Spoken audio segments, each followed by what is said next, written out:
Friends, welcome back. Today we're going to talk about a moment that looks almost absurd at first glance. The day the United States launched a German V-2 rocket from the deck of an American aircraft carrier. It sounds like a scene from an alternate history novel, but it actually happened, and it marked the beginning of an entirely new era in naval warfare.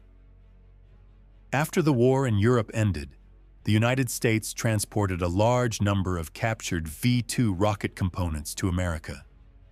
At that moment, the U.S. rocket program was expanding rapidly, especially in the field of ballistic missiles. German engineers, technical documentation, and entire rocket assemblies were carefully studied.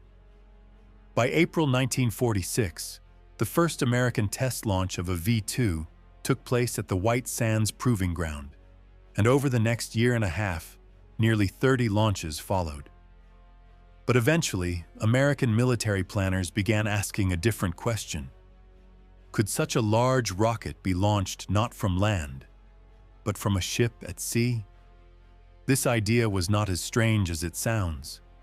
Naval officers understood that future wars would demand weapons capable of striking targets far beyond the reach of naval guns or carrier aircraft. After consultations between Navy officials, artillery specialists from White Sands, and former German rocket scientists, Admiral Chester Nimitz reached a crucial conclusion. Launching a V-2 from the flight deck of an aircraft carrier was technically possible. Thus, in May 1947, Operation Sandy was approved.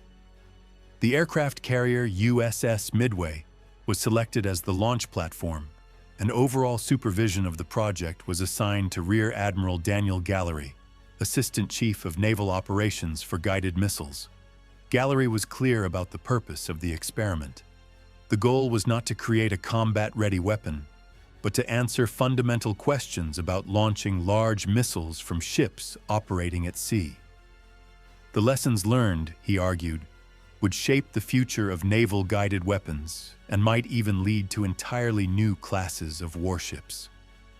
In the weeks that followed, a carefully selected group of Midway officers and enlisted sailors traveled to White Sands for intensive training. The Army's Ordnance Department supplied 2 live V-2 rockets and a third mock-up for continued training aboard the ship. By August, the crew had completed its preparation, and the rocket, along with all auxiliary equipment, was transported to the East Coast. On September 2nd, with all preparations complete, USS Midway departed with 4 escorting destroyers. The launch area was located roughly 250 miles south of Bermuda. 4 days later, on September 6, 1947, everything was ready. At 15:53, the V-2 ignited. Almost immediately, something went wrong. Just 2 seconds after liftoff, the rocket tilted sharply to starboard, reaching an angle of nearly 45 degrees, directly toward the Midway's command island. According to eyewitnesses, the missile passed within a few hundred feet of the bridge, causing instant panic among the observers.